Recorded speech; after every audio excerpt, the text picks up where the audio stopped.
వాక్యంలోకి వెళ్దాము. ఆత్మీయ నేటి దినాన మనం నేర్చుకోబోయే అంశము ఆత్మీయ విశ్రాంతి. ఏమిటమ్మా అంశము? ఆత్మీయ విశ్రాంతి. కీర్తనలు 23వ కీర్తన మొదటి నుంచి ఆలోచనలను చూద్దాం. యెహోవా నా కాపరి, యెహోవా నా కాపరి, నాకు లేమి కలగదు. పచ్చిక గల చోట్లను ఆయన నన్ను పరుండ చేయుచున్నాడు. శాంతికరమైన జలముల యొద్ద నన్ను నడిపించుచున్నాడు. నా ప్రాణమునకు ఆయన సేద తీర్చుచున్నాడు. తన నామమును బట్టి నీతి మార్గములలో నన్ను నడిపించుచున్నాడు. గాఢాంధకారపు లోయలలో నేను సంచరించినను ఏ అపాయమునకు భయపడను.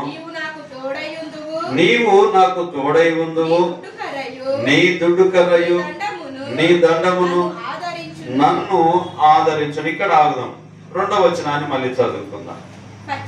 పచ్చిక గల చోట్లను ఆయన నన్ను ఏం చేస్తాడంటమ్మా?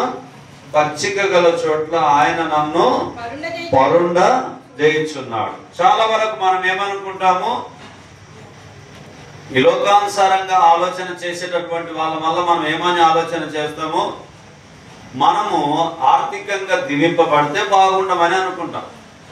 భూములుండి, ప్లాట్లుండి, ఇండ్లుండి, పిల్లలుండి, ఆస్తులుండి, ఐశ్వర్యాలుండి, అన్నిటికన్నీ ఉంటే దేవుడు ఇస్తూనే ఉంటే బాగా మా దేవుడు చాలా గొప్పవాడబ్బా అని అనుకుంటాం. ఒకవేళ ఇయ్యకబ్బా అనుకో, మనం ఏమనుకుంటాము, నేను ఎంతో చేస్తున్నా కానీ నాకు దేవుడు ఇస్తలేడబ్బా, నేను అడుగుతున్నా నాకు ఇస్తలేడు అని అంట. ఇది మానవుల యొక్క నైజం, మానవుల యొక్క అలవాటు అయి ఉంటూ ఉన్నది. కానీ దేవుని చిత్తం ఏం చేస్తుంది అని అంటే, దేవుని సంరక్షణలో దావీదుకున్న స్థిరమైన విశ్వాసం, ఆయన కోరుకుంటున్నటువంటి విశ్వాసం ఏమిటనంటే, పచ్చిక గల చోట్ల ఆయన నన్ను పరుండ చేయుచున్నాడు. శాంతికరమైన జలముల యొద్ద నన్ను నడిపించుచున్నాడు. నా ప్రాణమునకు ఆయన సేద తీర్చుచున్నాడు. తన నామమును బట్టి నీతి మార్గంలో నన్ను నడిపించుచున్నాడు. నీతి మార్గంలో ఎవరమైతే నడిచేటటువంటి వారిగా ఉంటామో, నడిపించే వారెవరు? దేవుడే. నేను నడుస్తున్నాను చాలా మంది అనుకుంటాం. కానీ నడిపించగలిగిన వారు ఎవరు అని అంటే దేవాది దేవుడే అని చెప్పి దావీదు గారు గుర్తు చేస్తూ ఉంటున్నారు. కాబట్టి ప్రియులారా, దేవుని వాక్యం ఏదైతే చెప్తుందో, నేటి దినాన మనం నేర్చుకోబోయే ఆత్మీయ విశ్రాంతి అనే అంశం ద్వారా మనం నేర్చుకునే అంశాన్ని మన జీవితంలో మనం ఆలోచన గొప్ప ఉద్దేశకరంగా ఉండాలి. నా 5వ వచనాన్ని చూద్దాం. నా శత్రువుల ఎదుట నీవు నాకు భోజనం సిద్ధపరచుదువు. నూనెతో నా తల అంటి ఉన్నావు. నా గిన్నె నిండి పొర్లుచున్నది. నేను బ్రతుకు దినములన్నీ కృపాక్షేమములే నా ఎంట వచ్చును. చిరకాలము యెహోవా మందిరంలో నేను నివాసము చేసేదను. ఇంతవరకు మనం దివాకర్ సార్ గురించి మాట్లాడినాం. దివాకర్ సార్ గురించి మాట్లాడినప్పుడు ఇప్పుడు మనం వల్ల ఏమనుకుంటాము, ఏమీ లేదు కదా, అయ్యో పాపం కదా, ఆయన చనిపోయాడు కదా, ఆయన భార్య ఎట్లా చేయాలి, ఆ కుటుంబం ఎట్లా, పిల్లలు లేరు కదా, ఏమి లేదు కదా అని చెప్పి ఎన్నో రకాలుగా మానవులుగా మనం ఆలోచన చేస్తాం. కానీ దేవుని చిత్తం ఏమిటి అని అంటే, ఆయన నీతి మార్గంలో నడవడమే ప్రాముఖ్యం. దేవునికి పెళ్లి చేసుకోవడమా చేసుకోకపోవడమా, పిల్లలు ఉండడమా ఉండకపోవడమా, ఆస్తులు ఉండడమా ఉండకపోవడమా, ఆ తర్వాత మాట దేవుని దృష్టిలో దేవుడు ఏం కోరుకుంటాడు? ఆత్మీయమైనటువంటి నీతి మార్గాన్ని కోరుకుంటాడు దేవుడు. అయితే దివాకర్ సార్ విషయంలో మనం ఆలోచన చేసినప్పుడు ఆయన మంచి సేవకుడు అని చెప్పి గుర్తింపు పొంది ఉన్నాడు. ఎలాంటి సేవకుడమ్మా? మంచి సేవకుడు. అంటే మన దగ్గరికి వచ్చినప్పుడు కూడా అందరు సేవకుల్లాగా చాలా మంది ఎట్లుంటారు అని అంటే వాళ్ళ కడిపే వారి దేవుడు అన్నట్టుగా ఉంటారు చాలా మంది.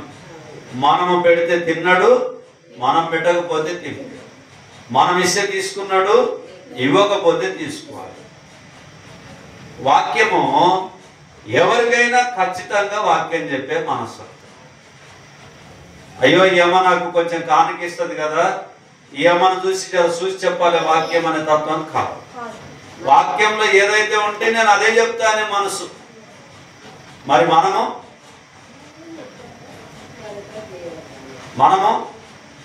వాక్యానుసారంగా ఉండాలన్నా వాక్యానికి విరోధంగా ఉండాలన్నా? ఇప్పుడు ఆయన ప్రభునందు నిద్రించినప్పుడు వ్యక్తిగతంగా మనమందరం బాధపడతాం. వ్యక్తిగతంగా అన్ని విషయాలకు మనం బాధపడతాం. కానీ ఆయన నేను బ్రతికున్నంత వరకు దేవుని సేవ చేస్తాను, నేను చనిపోతే పరదేశంలో ఉంటాను, నేను నిశ్చయత కలిగి ఉంటానని చెప్పాడు చాలాసార్లు వాక్యాలు. అంత నమ్మకంగా ఉన్నాడు దేవునితో. దేవుని పనిని ఎప్పుడు నిర్లక్ష్యం చేయలే ఆయన. దేవుని పనిలో నమ్మకంగా ఉన్నాడు. ఆదివారం రోజు ఒక చోటుకు వెళ్ళినప్పుడు, ఆరోగ్య సమస్య వచ్చినప్పుడు, ఆదివారం ఒక రోజు వెళ్ళినప్పుడు, ఒక దగ్గరికి వెళ్ళినప్పుడు, ఒక చర్చి దగ్గరికి వెళ్ళినప్పుడు, వాళ్ళ బంధువులు ఉన్నటువంటి దగ్గరనే వెళ్ళినప్పుడు వాళ్ళ వదిన సాక్ష్యం చెప్తూ మాట్లాడిన మాటలు ఏంటంటే, బ్రెడ్ తీసుకొని వచ్చిండ్రంట. రొట్టె బదులు బల్ల ఇచ్చేటప్పుడు బ్రెడ్ ముక్క తీసుకొని వచ్చిండ్రంట. నేను బ్రెడ్ ముక్క తినను అని, రొట్టె కావాలి నాకు.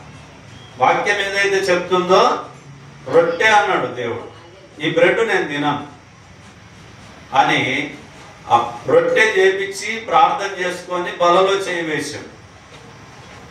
అంటే తన విశ్వాసం ఏంటంటే వాక్యానుసారంగా బతకాలన్న ఆలోచన కలిగినటువంటి వ్యక్తి. మనము అలాగునే దేవుని వాక్యం ఏదైతే చెప్తుందో వాక్యానుసారంగా మన జీవితాలు ఉన్నప్పుడు దేవుడు ఏం చేస్తాడు?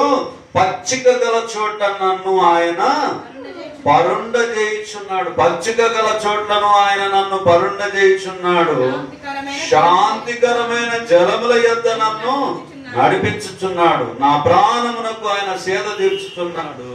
తన నామమును బట్టి నీతి మార్గములో నన్ను నడిపించుచున్నాడు. నడిపిస్తాడు నా దేవుడు, శ్రమలోనైనా నన్ను విడువడు.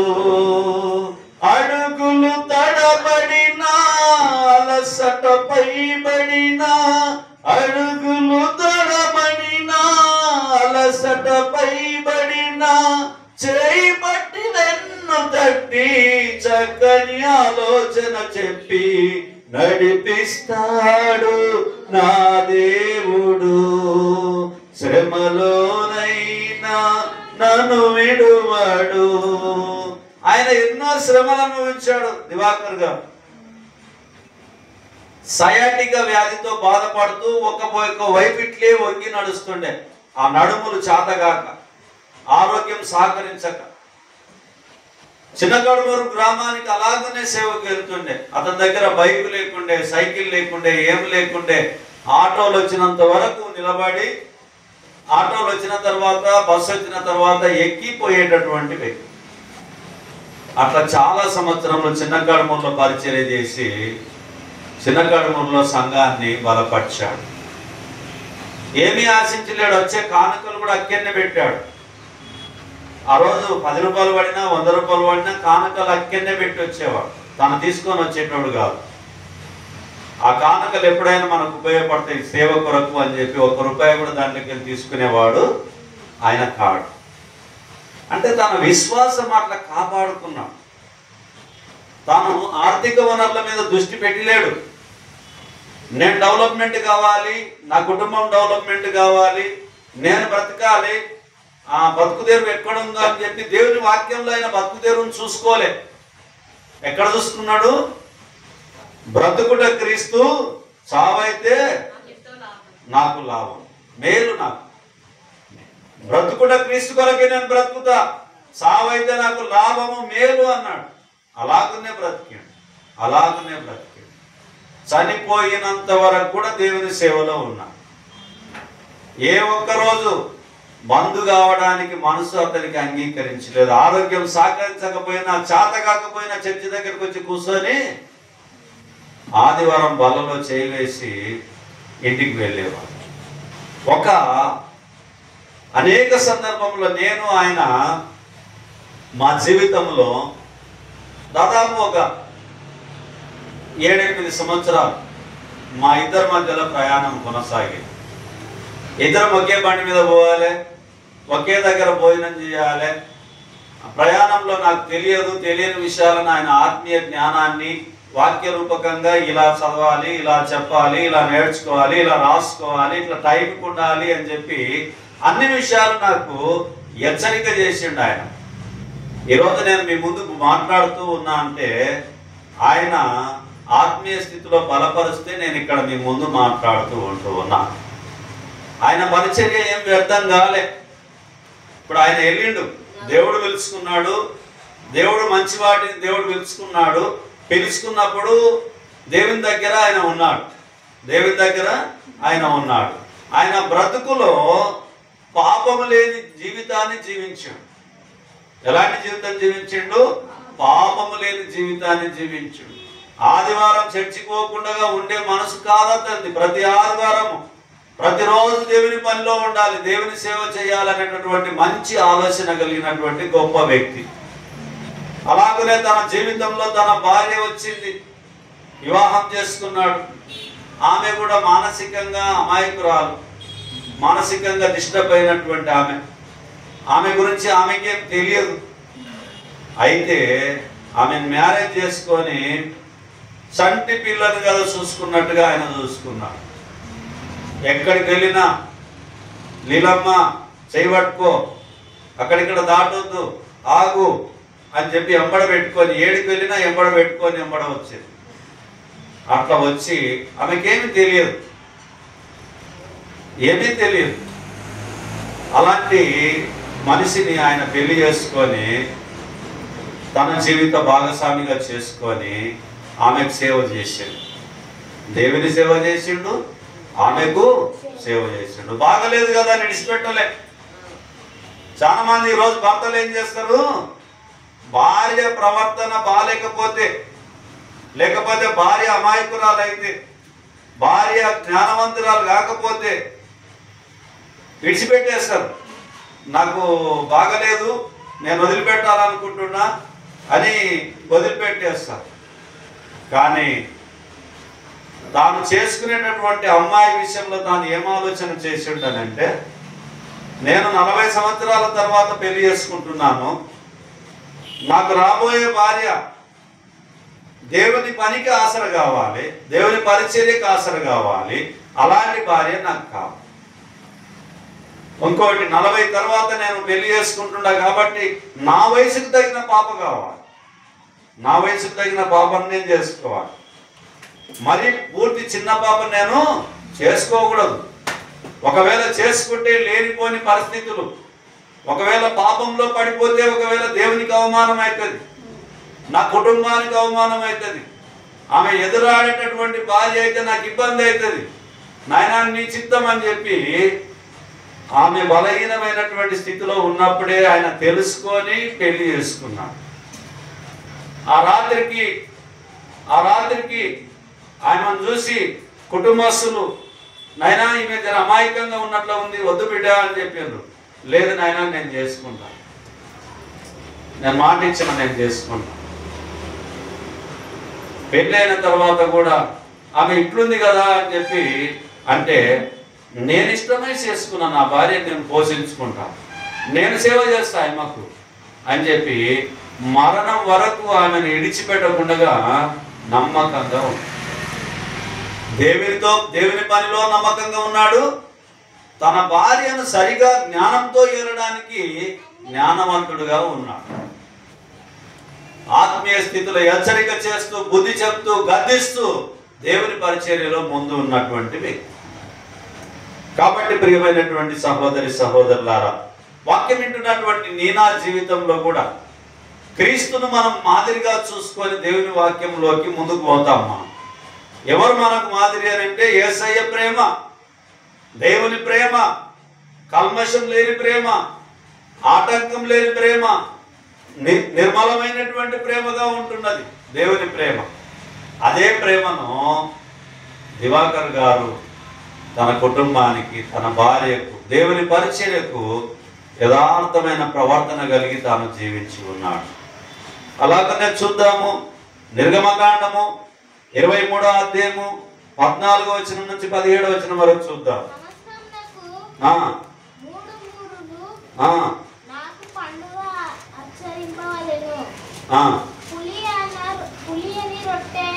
పులియని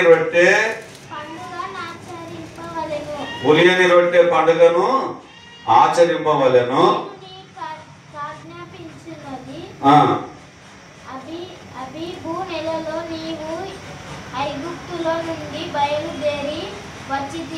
సంవత్సరమునకు 3 మార్లు నాకు పండుగ ఆచరింపవలెను, పులియని రొట్టెల పండుగను ఆచరింపవలెను. నేను నీకు ఆజ్ఞాపించినట్లు అబీబు నెలలో నీవు ఐగుప్తులో నుండి బయలుదేరి వచ్చితివి గనుక ఆ నెలలో నియామక కాలమందు 7 దినములు పులియని రొట్టెలను తినవలెను. నా సన్నిధిని ఎవడునో వట్టి చేతులతో కనబడకూడదు. నీవు పొలంలో విత్తిన నీ వ్యవసాయముల తొలి పంట యొక్క కోత పండుగను పొలంలో నుండి నీ వ్యవసాయ ఫలములను నీవు కూర్చుకొనిన తరువాత సంవత్సరమంతా మందు ఫల సంగ్రహపు పండుగను ఆచరింపవలెను. సంవత్సరమునకు 3 మార్లు పురుషులందరూ ప్రభువైన యెహోవా సన్నిధిని కనబడవలెను. ఇప్పుడు చాలా వరకు చాలా సందర్భంలో కోతగాల పండుగ చేస్తూ ఉన్నారు, అన్ని చోట్ల చేస్తూ ఉన్నారు, అన్ని చోట్ల చేస్తూ ఉన్నారు. కోతగాల పండుగ అని అంటే దాని అర్థం ఏమిటి అని అంటే దేవునికి ఇవ్వాల్సినవి ఇవ్వాలి.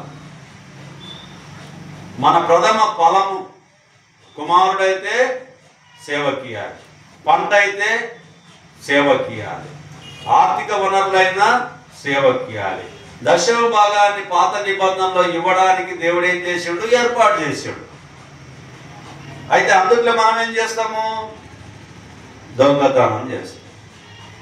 ఆయన నా సొమ్ము నేనే కదా, నేనెంత దొంగతనం చేస్తా అని అంటే అది తప్పు అవుతుంది అన్నమాట.